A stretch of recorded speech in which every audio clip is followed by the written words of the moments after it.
Hello, Houston. We're going to launch into tape number 2 here of our Introduction to Cognitive Psychology.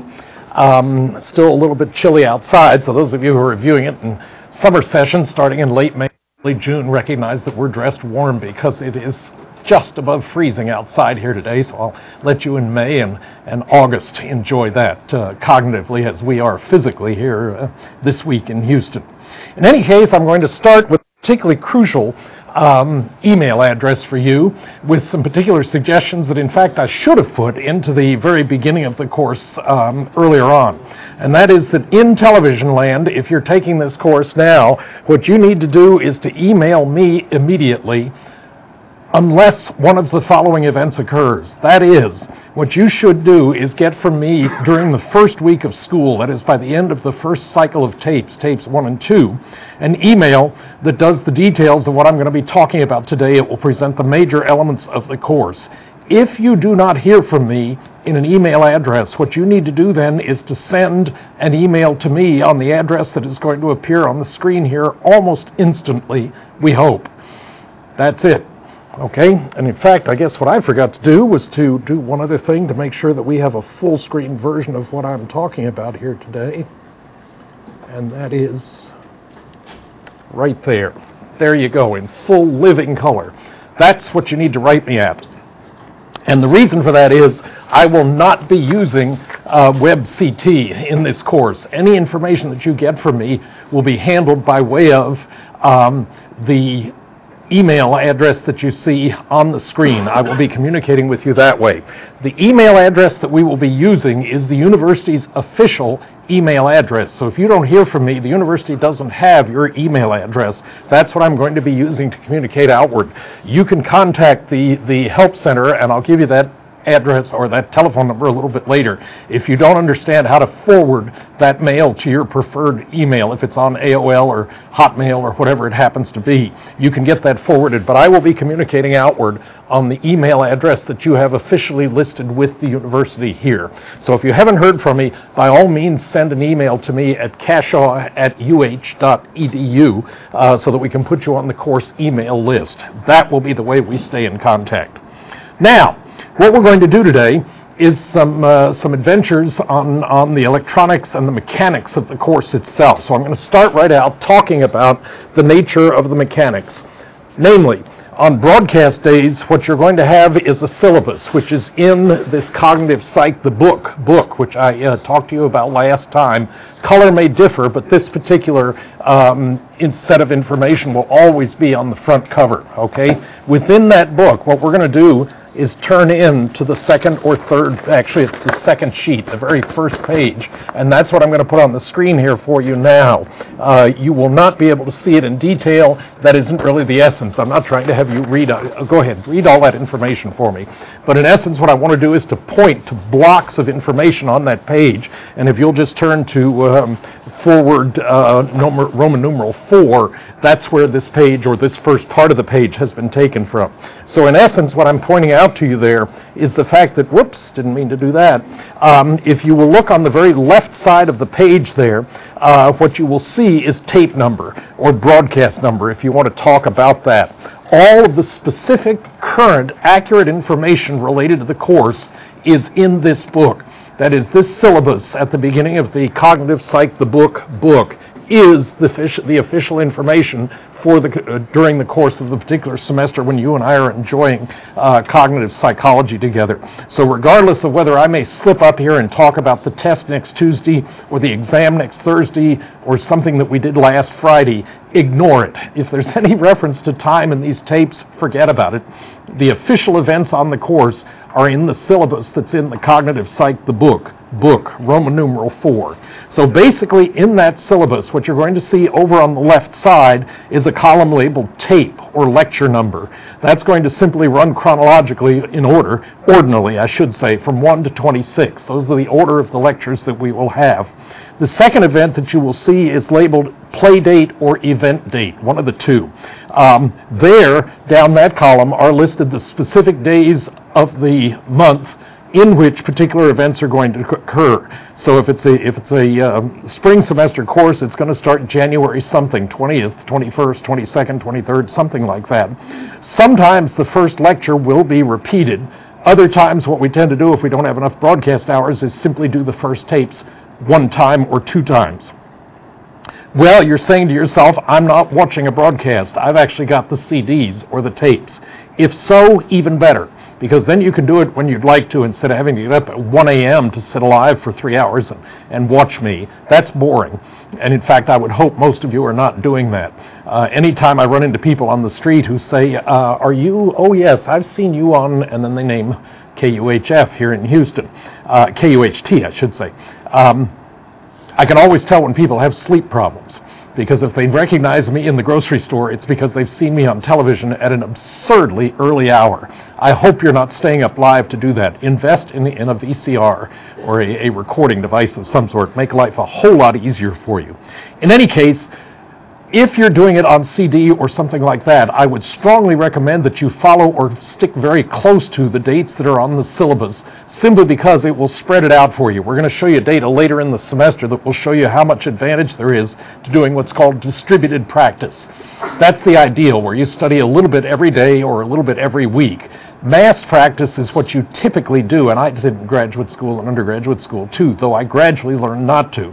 And that is, you wait until 2 days before the first exam, which we'll be having in about a month or so, in a regular semester within a week or so on the summer session, and then try to do all the reading.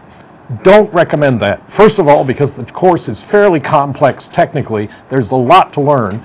And secondly, simply because massed practice doesn't work anywhere near as well as distributed practice. So the point is, the dates in column 2 distribute the information for you.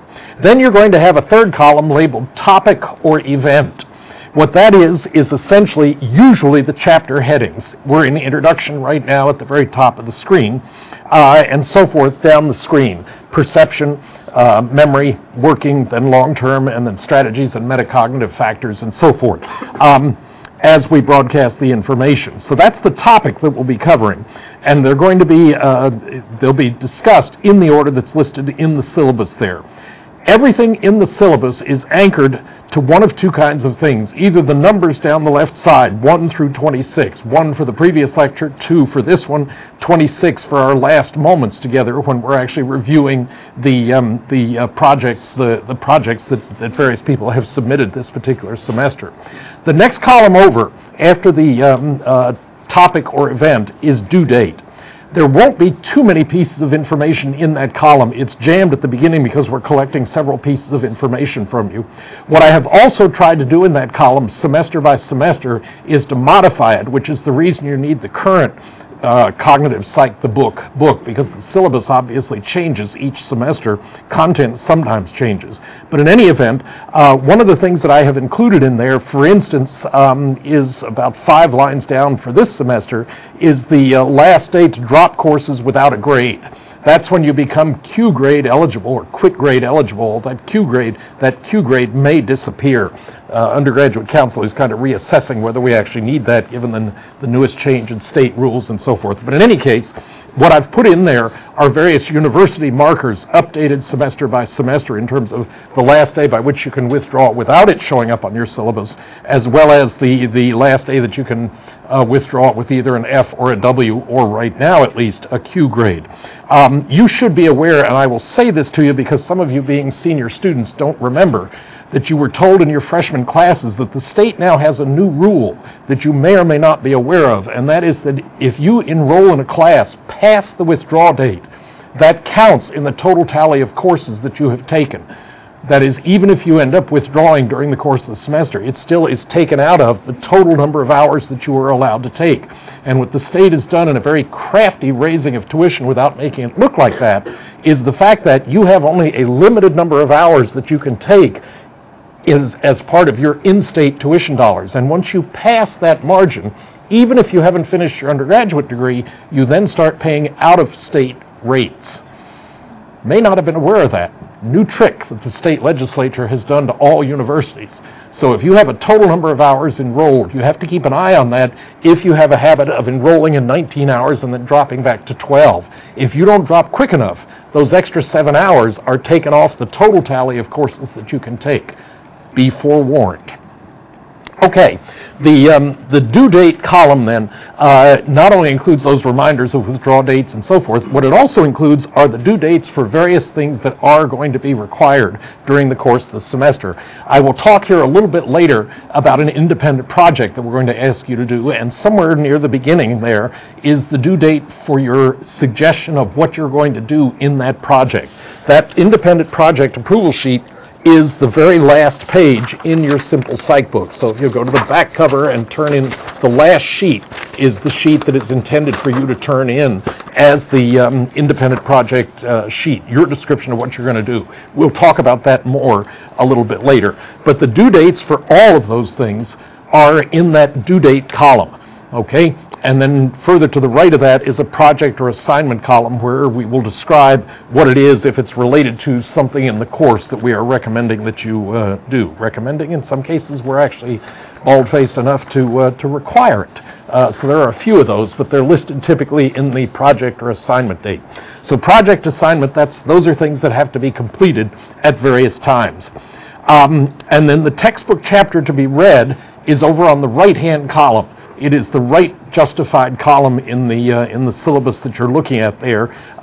In this particular text, because of the order in which Matlin covers the material, happens to agree with my own kind of general integrating ideas, we are going to cover the chapters essentially in order.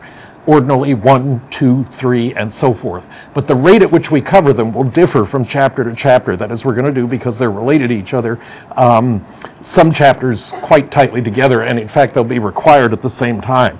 But the due dates for each chapter are over on the left side, so you may have to use a ruler or an edge of a sheet or something or other. It's a little bit difficult, but the idea is the chapters 2 and 3, which in this particular version are clumped together, will both be due on the third class day, which is by the time you've finished tape 3. You need to get started on the reading, is the point there, but those dates are typically the chapters that are due are listed down the right-hand side of the syllabus. So we've got the dates, we've got the assignments, and so forth and so on. Hint number 1 on how to survive and thrive in this course, and for that matter, any course, is do the assigned reading before we cover the materials in class. Now let me give you some data here as to why I make that recommendation. The text that I use in Intro Psych is electronic, and so I can set up the time by which students have to have taken quizzes in that book. Would that I could do it with the Cognitive Psych book, because what we've done in that course radically is to set the deadlines for that course so that the reading and quizzes have to be completed before I actually talk about it in class, which is kind of radical, the idea that students actually have to have completed the reading before we talk about it in class. That's kind of unusual, and not the way you're used to doing it. You do it all just before the exam. Well, this text allows me to force the reading to have been done before we talk about it in class.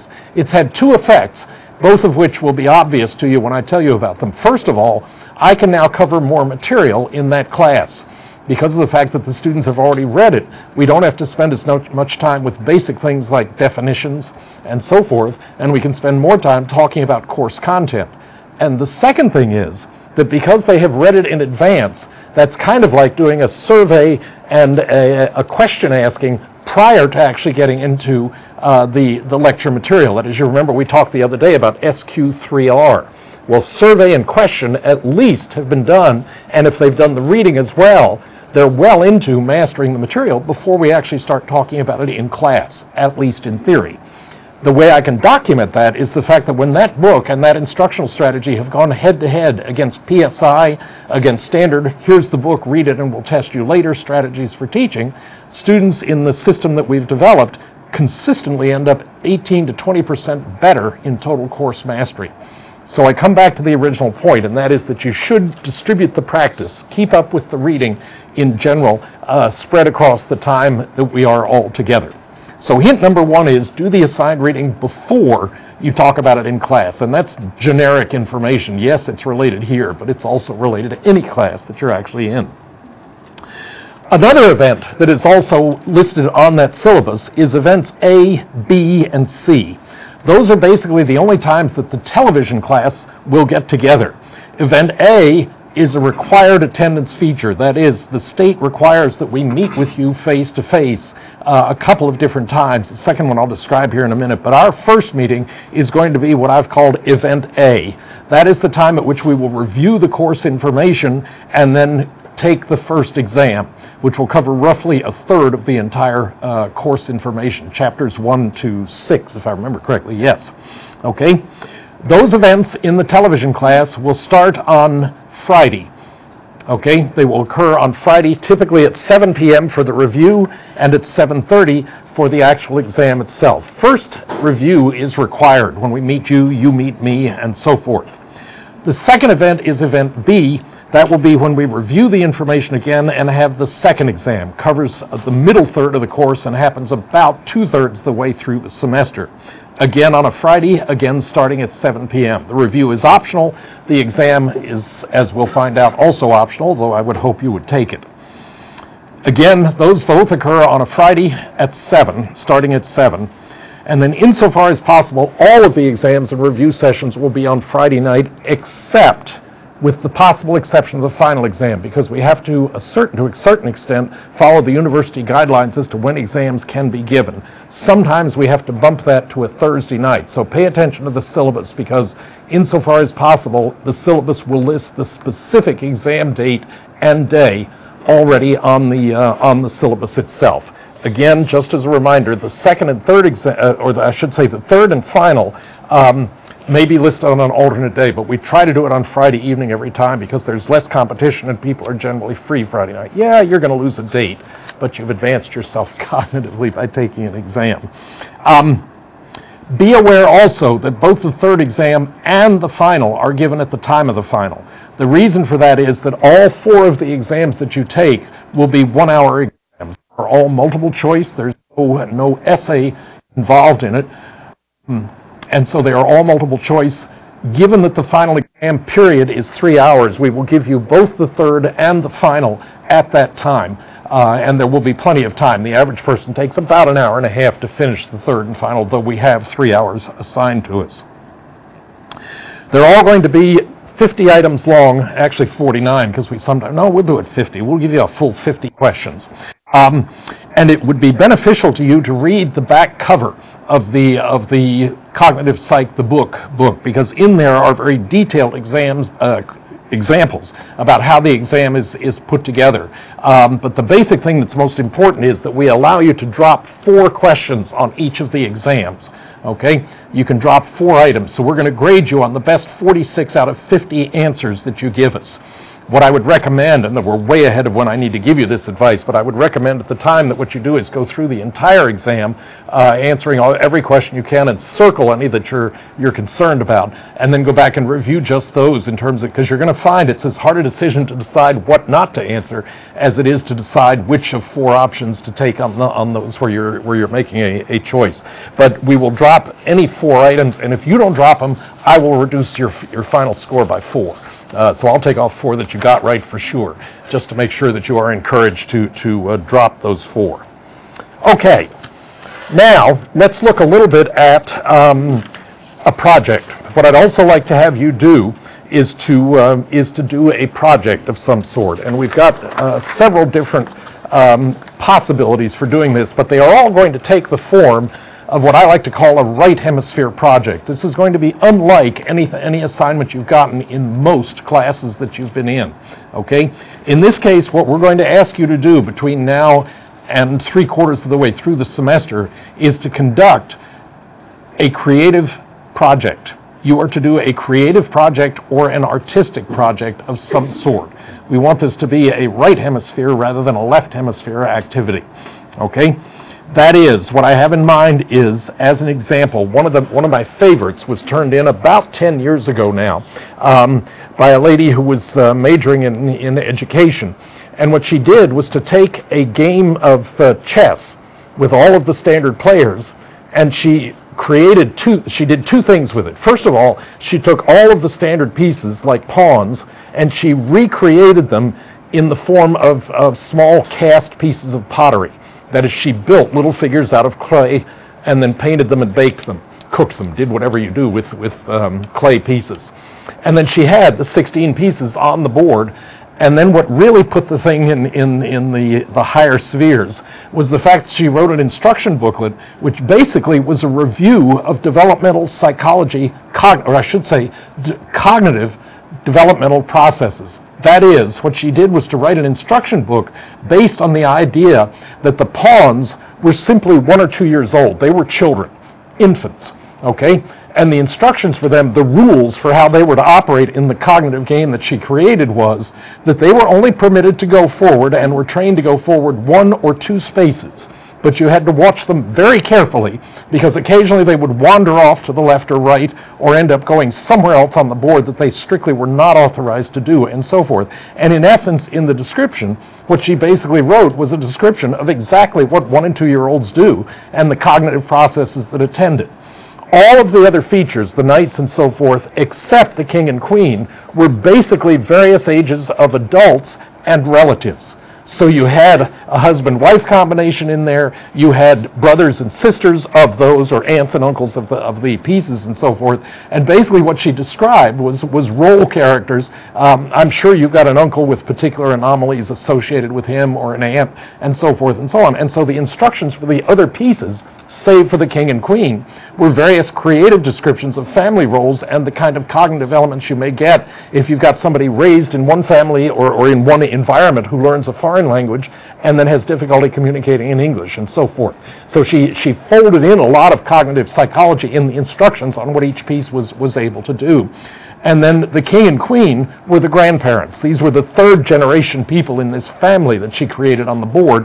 And the instructions for them were that they were allowed to move as far as they wanted, but you had to watch them because although they may set out in a given direction and move clear across the board, they often forgot why they went there by the time they got there. So in essence, what she was dealing with was failing memory in older age and the various language aphasias that can creep in and so forth and so on. That's an example of a very creative mix of cognitive psychology and the artistic side of your brain. So we are going to discourage an experiment. Unless you can put some kind of a creative element in it, what we're going to try and encourage you to do is to paint, is to do lettering, is to do something that is creative in a way that you have not probably previously been challenged in one of your courses. So think freely on this and be willing to take some risks. I've actually had people put themselves into a community college paint class in order to tone up for being able to actually do a paint-based project. I've talked to artists sometimes who've said, that one of the biggest fears new students in art tend to have if they're kind of forced into it is that they don't think they're artistic.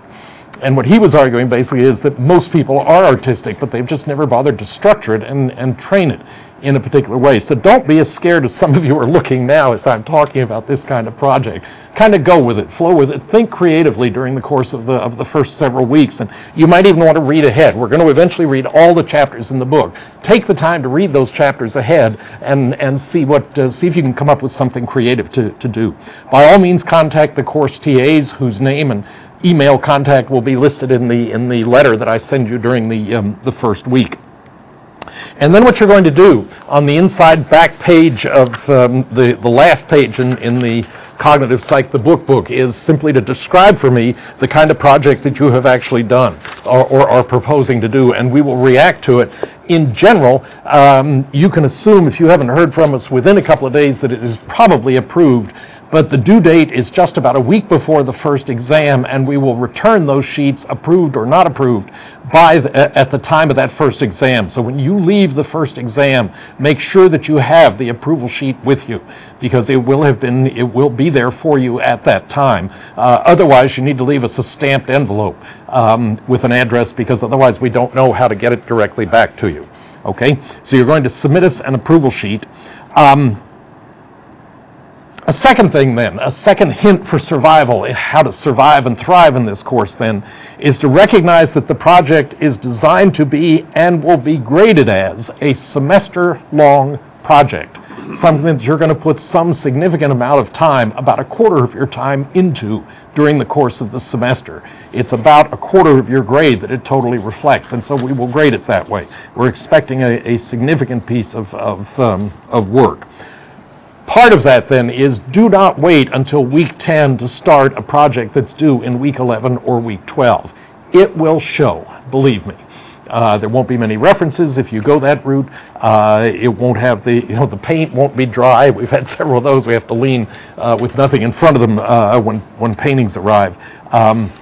But think in those terms. Think in terms of a semester-long project. That's one of the reasons we get the approval sheet back to you within the first 3 or 4 weeks of the semester. We do want you to have time to think about it and do something significant.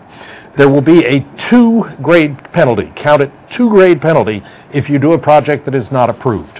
Okay, so you do need to make sure you get that independent project approval sheet in for 2 reasons, actually. We want to make sure that you're on target. We don't want you to waste your time and hours doing something that is not really what we had in mind or that won't teach you something about cognitive psych. And secondly, we want to give you any additional. Some people try to bite off more than they really should be chewing in a 3,000 level course. That is, we don't want you to do a master's thesis. And so we will sometimes ask you to come talk to us. The third option is yes, no, or come talk to us. And that typically is not vicious. That is, we're not telling you how bad it is. We are rather going to make suggestions on maybe additional things to consider or ways to cut down on what you're trying to do. So if it says talk to us or call us, don't view it as a negative. View it as we're probably trying to give you some additional advice that was too long to put on the sheet as to how to do it. So make sure that you get that approval sheet in, and that's one of the things that is on the due date portion of the schedule. The calculation of your grades will be done in the following way. Okay, just to kind of review what we're talking about here, and I see my notes are a little bit out of order relative to what I've got on the screen, but we'll just bumble through here.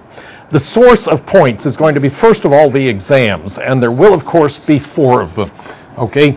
Each exam max grade actually should be 46, since we decided we're going to do 50 on all of them. I used to do different color exams, so we had to ask one question, what color is your exam? But just assume all of those will be 46 points. And those will be where the majority of your points come from in the course. In addition, then, we will also have this as the address to which you should send projects. This is the slide I was looking for a minute ago. So anytime you need to send information into me, this is the address, which is also in the Cognitive Psych, the book. But that's where you need to reach me. I'll leave that on the screen here for a couple of minutes. My name, Department of Psychology, University of Houston, 77204-5341. Actually, I think that is now 5022. Boy, talk about changes. Scratch that. The address is 5022 on that zip if you ever have to send it to me. 77204-5022.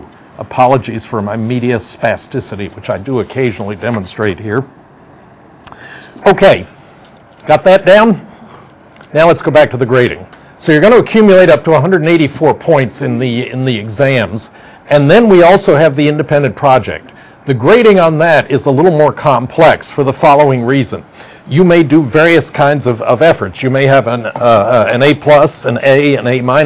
In that case, it drops to 33 points. A B- becomes 28 points.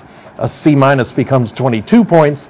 A D- is just vindictive. We just don't give that grade. That's just close to impossible. We don't give that. That's a kind of a vicious grade. 14 is an F, and that's assuming the project's completed.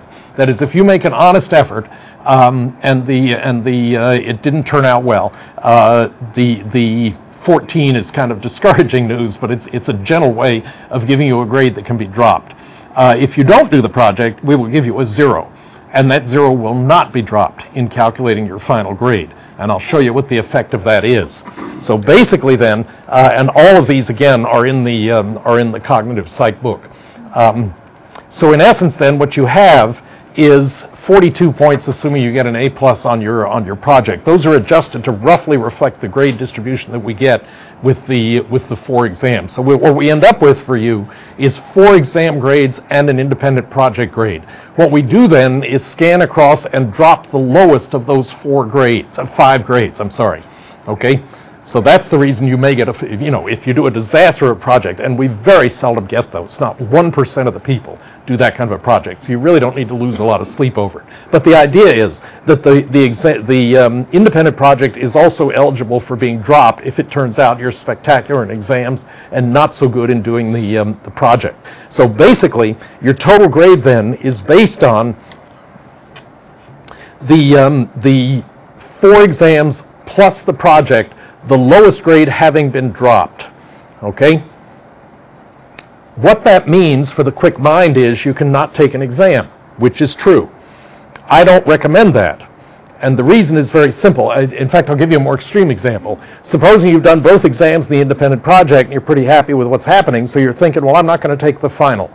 I would suggest that you not think of it that way. Think of it instead as a win-win situation. If you take the final, all you have to do in the final is better than the worst of your other 4 grades, and you've helped yourself.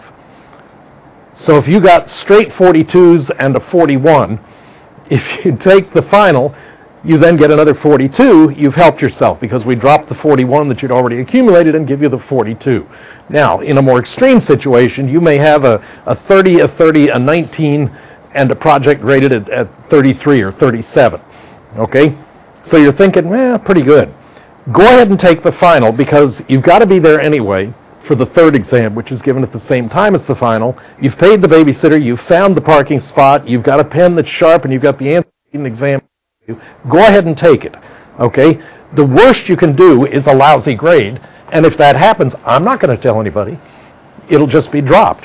So if the final turns out to be the worst, it's going to be eliminated anyway. You cannot hurt yourself by taking the final. Hence, it's a win-win. The win is you can't hurt yourself.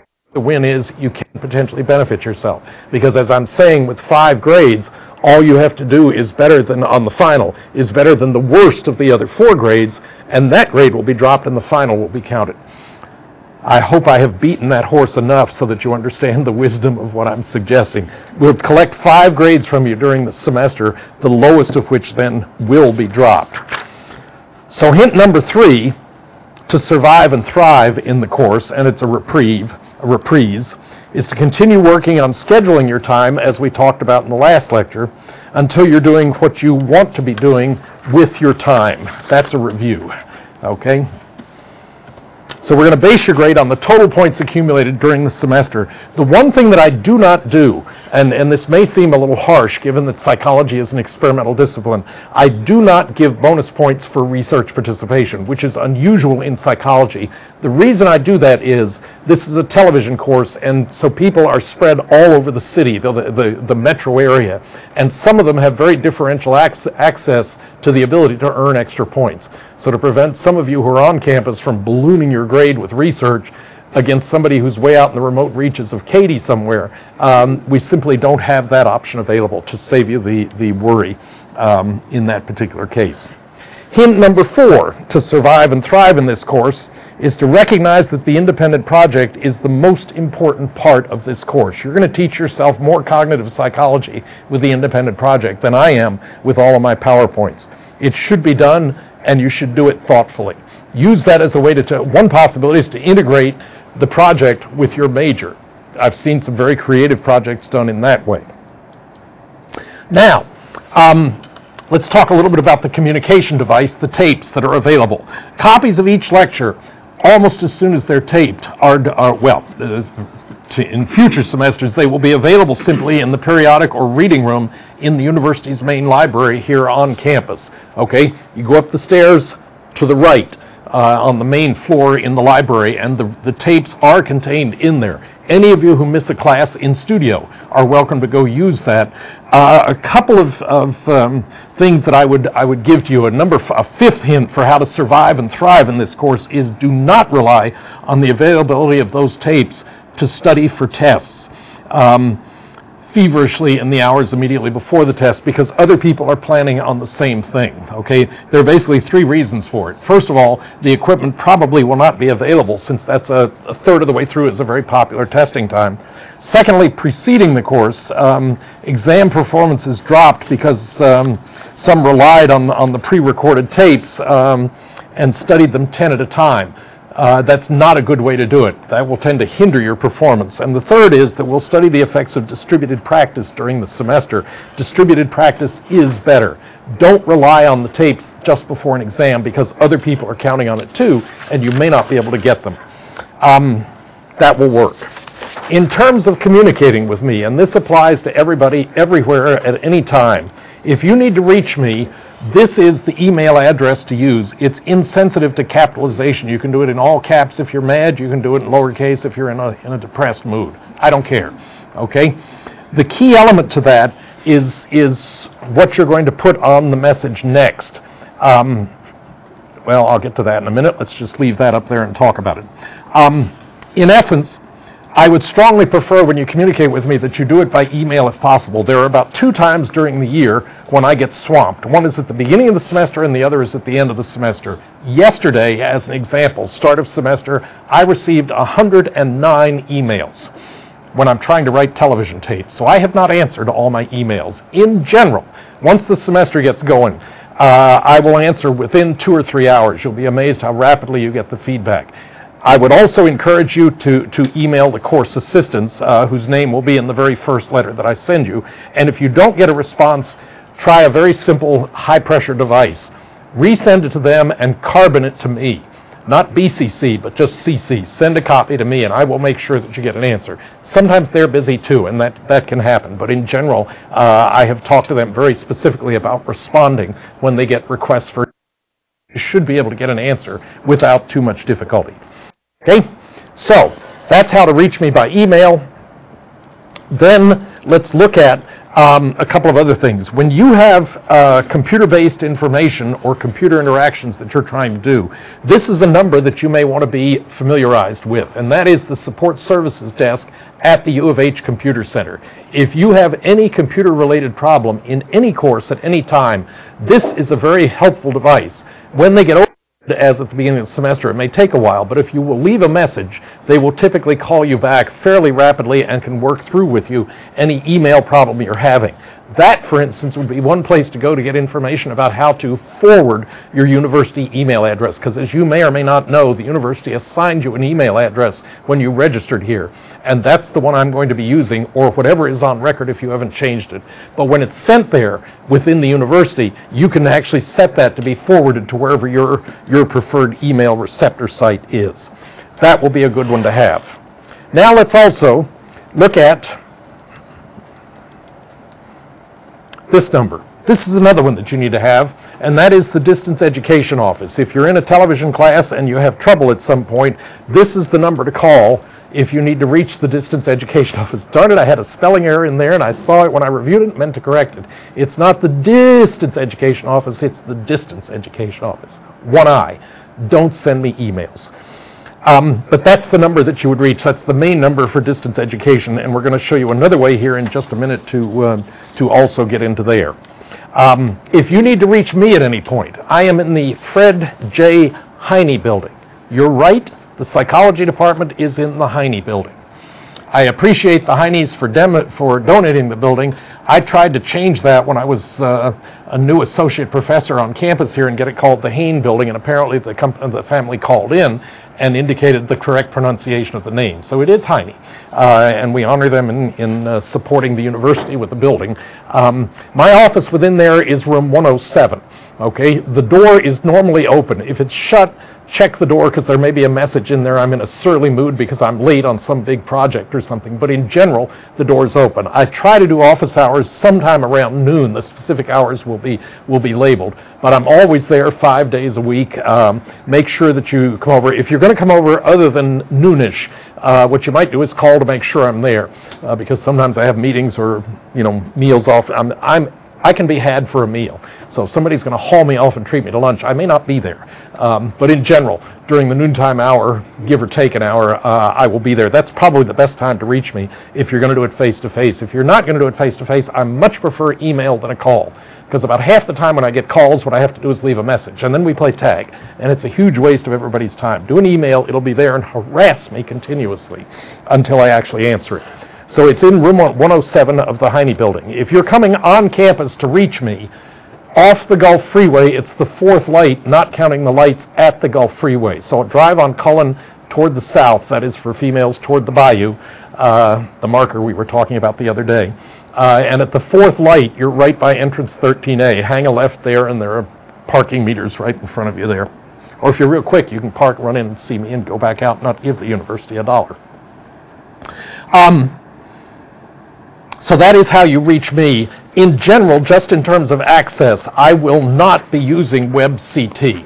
Okay, so don't be looking in WebCT to find something that isn't going to be there. I'm not going to use WebCT. I am instead going to use strictly the email facilities that we have and that should be good for beneficial events. When you do an email, the following again is not something you need to spend a lot of time learning. But the thing that I do want to stress is, as the subject, when you start your email, it's going to look something like that by the time I receive it. The only thing you should put in the subject line is the course name, okay, 3350. If you do that, it will sort it into the box that I look at first. That is, I do course-related information before anything else. So the easiest way to get an email response from me anytime is to put 3350 on the in the subject line, okay, and then go from there with whatever you have to say. Orientation. Now we're going to have to stop for a minute and do something frisky, and I hope I can do this without the, yes, we do have a pointer here. So what I want to do is to go into, I hope we've got internet on this thing. We may not. Well, we're going to have to come back and do that next time, I guess. I don't see it. Okay, we're not going to do that. Scratch that idea. It wasn't very good anyway. What I did want to do was to show you how to get into, I guess I'll just have to do this verbally and then we'll stall because I had several minutes of helpful hints I was going to give you there. Go into the address that's on the screen here now, and you can go directly to where I'm going to point out to you. The bottom one is the one to get into distance education generally. That is just distance.uh.edu. That shows you the generic window. Near the bottom of that, toward the center of the screen, is a button that will put you into orientation. Or you can just get directly to that area of their window, of their website, by going to orientation.distance.uh.edu. I would strongly urge you, particularly if you're taking this by television, to go through the orientation program, because they give you only have to go through it once for all the courses you may take by TV, but it is worthwhile because and I disagree with this, but you have to go through the orientation to reach the syllabus, which is also on screen. And in fact, a detailed description of the course itself can only be reached by going through the orientation. When you go in there, the first window you see in orientation requires username and code word. You can do username and code word by going through this orientation site, orientation.distance.uh.edu. There is, if you'll look on the screen in the upper left, let me see, right about where my hand is on the screen when you're in the website, is a bar that says something like first-time users enter here. If you win through that, you can establish a name and a code word for yourself, and then from that time onward, it's automated to get into what you need. You can also do the orientation in that particular situation and move through with great facility to master the site itself. What I will then do is talk a little bit now about the text itself. That is, what I'm going to do is to preview the material that we are going to be going through here, and something about the order in which I'm going to go through it and the logic by which this is being set up. In essence, what we're going to do is first of all to introduce. We've just about finished that. And then we're going to look at perception. That is what I'm going to argue basically cognitively. In fact, let me back up a little bit. For those of you who went through my introductory course, you know that I basically go from the hard side to the soft side of psychology. And the logic by which that is done is to talk about math and stats first, simply because we all use them in one way or another. Get that out of the way in history and systems, and then look at developmental processes first. Then we look at physiological processes. Then we look at sensory processes, the logic being we first have to create you. Then we talk about the internal plumbing and the mechanics of us. And then we look at how we interact with the outside world. That is, perceptual processes, how we take in information. The next element then is learning and memory. Learning you pretty well already understand, so we're going to concentrate here predominantly on memory. But in essence, after you've taken in all this information, the next issue is how the heck do you store it so that you can get to it? And that's what we're going to spend a significant amount of time on in this class. That's one of the key areas in cognitive psychology. After that, we then worry about language and communication, again, something we will have expanded coverage on in this course. I then cover in the introductory course motivation, emotion, then testing and individual differences, because by the time you've finished motivation, emotion, you've got the organism fully described in terms of heredity, environment, and driving forces, motivation. So then you do testing and individual differences, personality, and social. So in that context, with that kind of a model of human behavior, the first thing that we're going to actually look at is perception. And actually I'm going to do developmental near the end, only because what we're really talking about in this course is cognitive development. And so I kind of figured that you really need to understand the cognitive factors before we start talking about developmental processes. So where I might have liked to put it at the beginning, given what we're actually talking about, I'm going to put it at the end of the course. I guess I should be pointing opposite ways so that it looks right on the television screen, but that's life. So we're going to look first of all at perception. When you think about the letter S, think about all the different ways in which S can appear on a screen. Safeway, as a grocery store, has a rather abstract S that they use. In fact, from your side, it looks kind of like a little bit of a hook here, a long thing here, and then a big line going down. And yet we look at that and we see an S, particularly when it has AFEWAY right after it. So context, to a certain extent, determines it. But in other cases, you may be working with a computer that's very unsophisticated, and the S is simply line, line, line, line, line. Those are very different signals. And yet you and I can look at that and perceive it correctly as an S, particularly when it's put in the broader context of printed language. So that's the kind of thing we're going to be looking at when we look at the first content area, which is perception. Okay? The second thing we're going to look at then as content area is memory, and that will take up actually the rest of the time in the introductory, in the first third of the course. We're going to look at it from three different perspectives, or basically in a timeline kind of perspective, although there is, as you may be aware, another view about how that can be done. But I'm going to look at the timeline model because that has been the most popular over the years. First of all, in terms, we'll look at working memory. We'll look at some of the factors that limit how you and I are able to use our memory. I think I gave you the example the other day of when you are driving.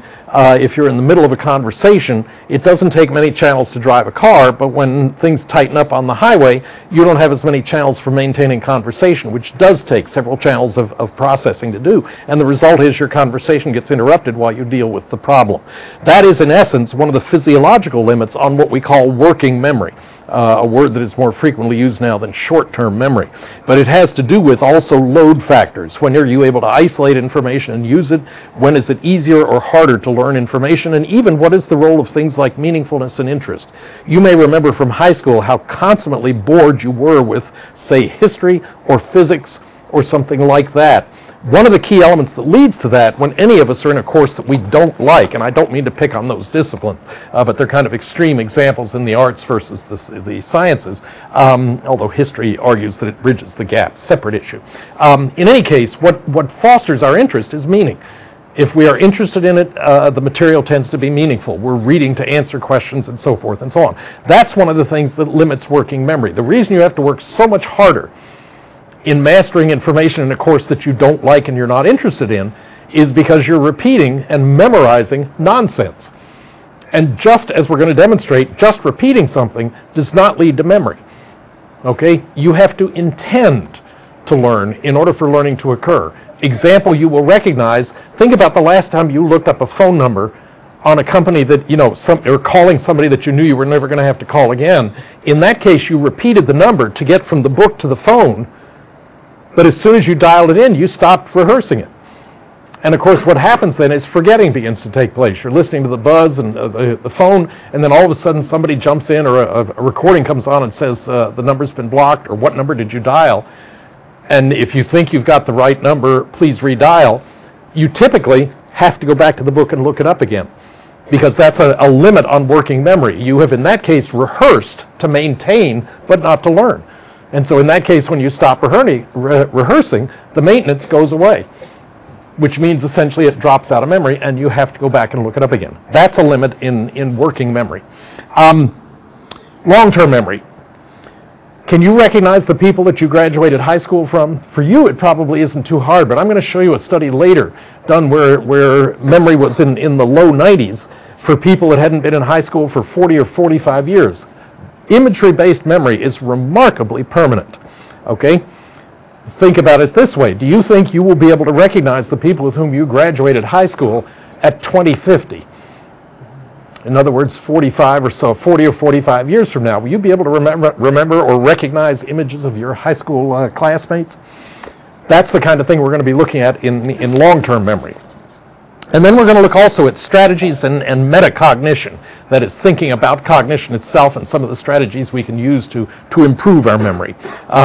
When we use words or images to try and retain something, have you ever had a situation where you, just as you're falling asleep, you remember, oh my gosh, I've got to take whatever to school tomorrow? What do you do? The strategy what do you do in that situation? You're just about asleep and you remember something that you've got to be sure to take tomorrow, and it's not on your normal path from bed to the bathroom to the refrigerator to the door. What do you do to make sure you remember it? Comment. Lay awake until you... Lay awake and fret. That's one strategy. I've got a way to put you to sleep a lot quicker. Okay, but now see, you've got to get up and be cognitive about it and register and get the pencil and focus on the paper. That's another possibility. You guys are not pushing on the microphone. The first one was lay awake, and the other was leave a note or write a note. There's an easier way to do it. And again, it comes back to the environment and the concept of working memory. Disrupt your normal morning ritual in some way. As it turns out, when I go to bed, among the last things I tend to take off are my footwear, the feet, the shoes and socks I've been wearing. So the shoes are generally close to the bed because that's where I sit when I get dressed. What I do is simply take one of the shoes and toss it to any other part of the room. So when I get up in the morning and look down and see one shoe, what it does immediately is to cue me, why did you do that? And sometimes I have to sit there about 4 minutes and think, now, what on earth? Why is that shoe not there? But what it's done is to disrupt the normal process, so that you now have to think through, why did I do that? See? Do the note, do the shoe. I think the shoe is easier. You don't have to, you can throw a shoe very far. I hit a cat occasionally, but they've forgiven me. But just disrupt your normal process to get yourself thinking again about what it was that you stumbled over last night as you were going to sleep. We'll then look after the first exam at cognitive processes and start with imagery. We will start, for instance, with stuff which in the previous volume was on page 185. I don't know whether it's still there right now, but in essence what I'm talking about is Roger Shepard's really precedent-setting work that he did. Now it's obviously moved a little bit somewhere in the book, but Roger Shepard's work is clearly in there. You will remember it when I describe it, and that is what he does is to take three-dimensional drawings of cubes. And it's just nothing like but 1-inch cubes kind of outlined, white lines where the edges of the cube would be, and he stacks about 3 in a row this way, 1 here and 1 back. And then he gives you a kind of a twisted three-dimensional view of the object. And the challenge to you is, we've got this image here. If we have rotated it and put another version over here, is this a match for this in a rotated position? And what he does is to rotate the image on the second time, either left or right, into or out of the picture. And then your challenge is to look at this as the master, and does the second one actually match it? And that's the task. And it's a very good illustration. In fact, it was the first demonstration where psychologists were willing to concede, okay, there are things that we do visually, image-wise, that is that we store images. We don't always store information in words. And Shepard's early work, 40-some-odd years ago now, was key in establishing that. That's the kind of thing that we'll be looking at in imagery. How do you remember when you're looking at, back it up, when you're walking across campus, if somebody does not yet recognize you and wave hello, how do you recognize them?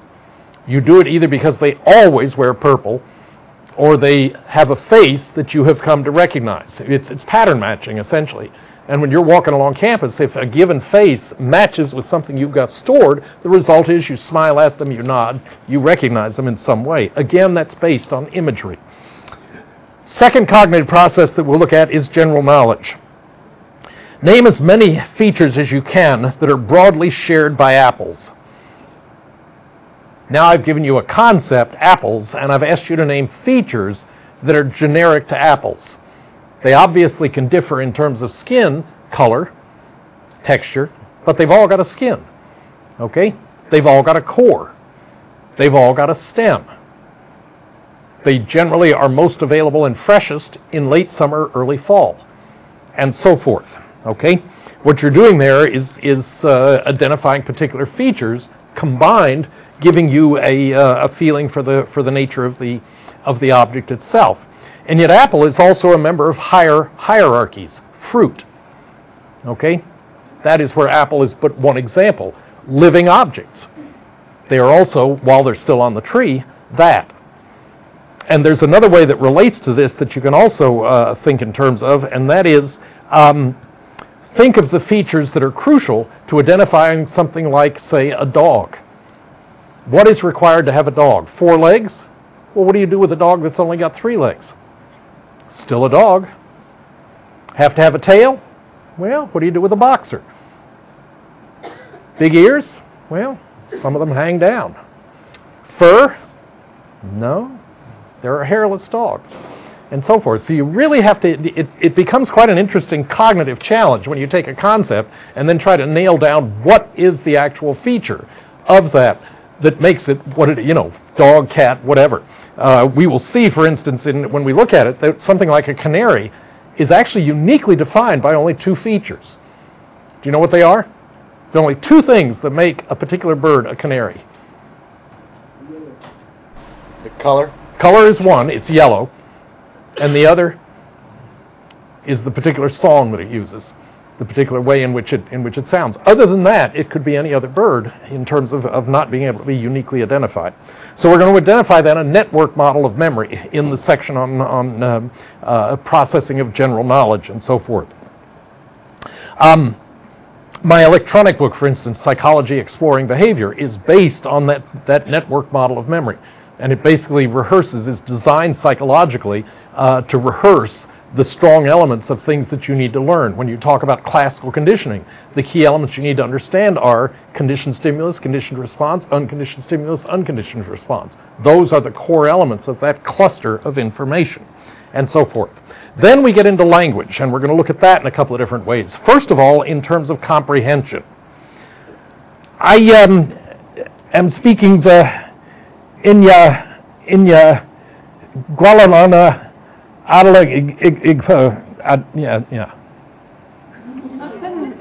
Okay? The first part was organized by units that you're used to. I am speaking. And yet what I did then was to just gradually descend into randomly assembled letters. So it is very clear that there are a bunch of rules that govern how you and I talk to each other, and they are remarkably precise, and we are in astoundingly good agreement as to what those rules are, as I hope to be able to prove to you by the time we are done with this particular section here. When I get people who send me emails and they have used no caps, I have an email which I will tell you I'm going to send back to you, which not only uses no caps, it uses no spaces. I have decided that if you can rewrite English not to use capitals, I can rewrite English not to use spaces. It saves my thumb and allows me to type faster. So I will send you about 3 lines of totally run-together language. And the point is that the King's, Queen's English needs to be preserved as a language, my view. So if people start bastardizing it, I will fire back with encouragement to learn to write in human ways. It's strictly a campaign I'm on. I'm going to lose, but I'm going to fight. Go down swinging. After comprehension of language, what the vehicles are by which we process it, then what we're going to do is look at production. Ich kann nur ein bisschen Deutsch sprechen. Kannst du? Können Sie? Anybody speak English in here? Spreche keine Deutsch. Okay. In essence, what are the advantages of bilingualism? Well, it turns out, if you're going to have a child that is to be bi or even trilingual, they can do it if you start early. I was stunned. At the time my now 16-year-old was born, my wife, who is Indian, spoke Tamil, speaks Tamil, one of the major Indian languages. I think it's the second dominant language in India. The lady who was helping us at that time spoke Spanish. And one afternoon, I watched my 18-month-old in a conversation where the three of us were talking to each other, turn to me and answer a question in English, turn to my wife and ask a question in Tamil, and then when the lady who was helping us actually answered his question, he turned around to her and spoke to her in Spanish, acknowledging the answer that she had given. So in the space of 10 seconds, he'd gone from English to Tamil to Spanish at 18 months. I can remember in graduate school, the director of the program got up first day and indicated, you're in a PhD program which will be requiring you to learn 2 languages. That was back when that was the norm. One of which can be Fortran, which was at that time the only programming language for computers. So there was a big round of applause for that. And then, never forget, he said the other will be German or French unless you'd really like to make a case for Spanish. Ha, ha, ha. This back in the mid-1960s. I would give my eye teeth now to be able to speak Spanish. But I can't. It's just, you know, Houston is Spanish, as you can appreciate. It's a very valuable language to have in this city. At age 65, I'm not willing to take the time it would take to master another foreign language. So if you're going to master a language, the earlier you do it, the better. That is a developmental hint. And if you can start at birth with a child, the key is to have one parent speaking whatever language you're teaching them, and the other parent speak the other one, and do so exclusively. Because in that case, the signal is differential and very specific. They know, as my son did in that situation, which language to use depending on who you're talking to. So that has to do with the production of language. Next, we're going to look at, and I believe that's where the second test goes. You can check, but I think that's where the second test is inserted. Then we're going to look at problem solving and creativity. And I will give you a challenge right now, and if you've had intro, you already know the answer. But if you put 9 dots in a square, just the dots, the challenge then is, can you connect those 9 dots? You can put your pen anywhere when you actually start drawing, but can you connect those 9 dots with 4 straight lines without taking your pencil off the paper once you start drawing? Okay, so again, you've got a square of dots, 1 in each corner and the middle. 9 dots. Put your pencil anywhere, and can you connect all 9 dots with 4 straight lines without taking your pencil off the paper? That is a problem that is often used in sessions on creativity and problem solving. It's not a trick. I have given you all the information you need to solve it, but any of you who are not familiar with it as a problem have already written yourself a rule that is going to make it impossible to solve the problem. Not one I gave you, but one that you have simply based on your experience built in. And until you violate that rule, you won't be able to solve the problem. We'll talk about that as a roadblock to problem solving in frustration of creativity. Then we'll look at logical reasoning. We'll look at the various ways in which philosophers arrange various paradigms for argument and what the logic is behind why it is that we do it in these particular ways. I will then look at decision-making.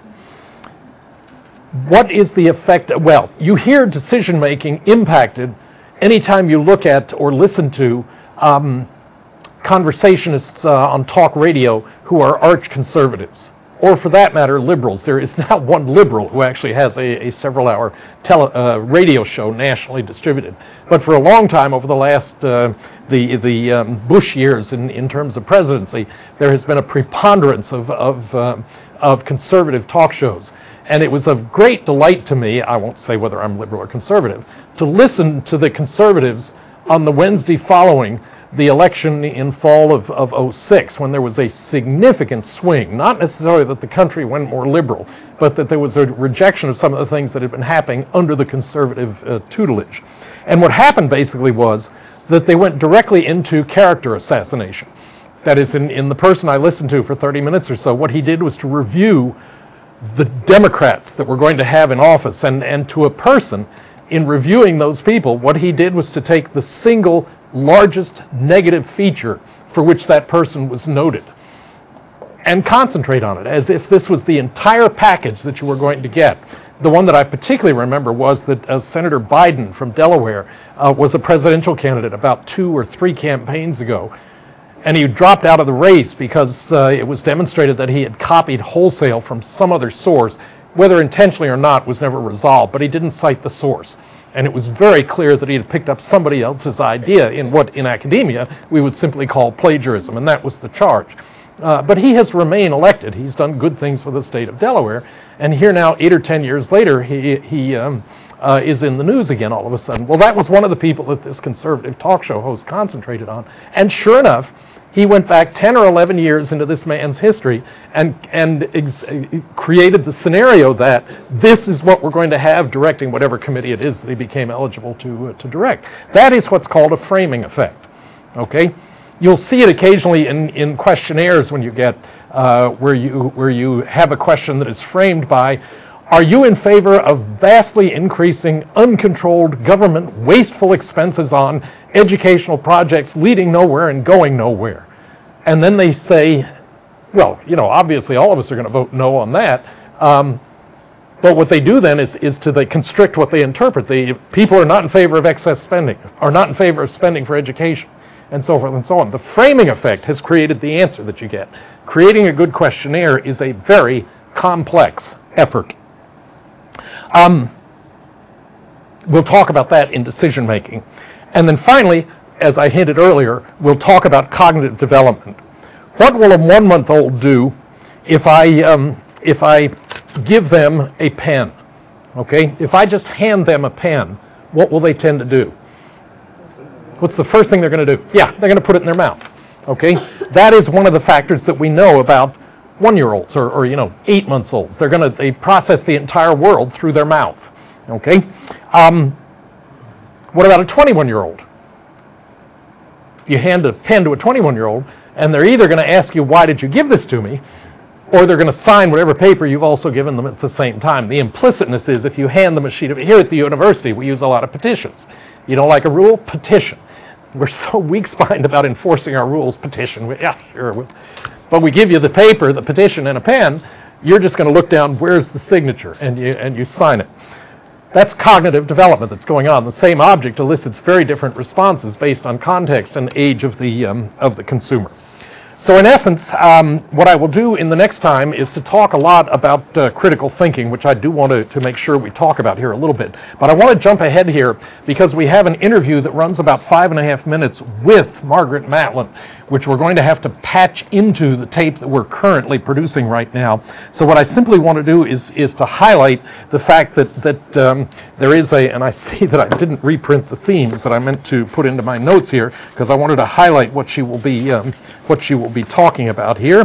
Give me just a minute to find them. But in essence, what I'm going to do is to talk to her about 5 themes. She will concentrate on 5 themes that she has created in this book. The ones in the current edition are summarized on page 24. But in essence, what she talks about is, and maybe I've got it on the notes here if I was smart. Look at that. I'm not as dumb as I thought I was.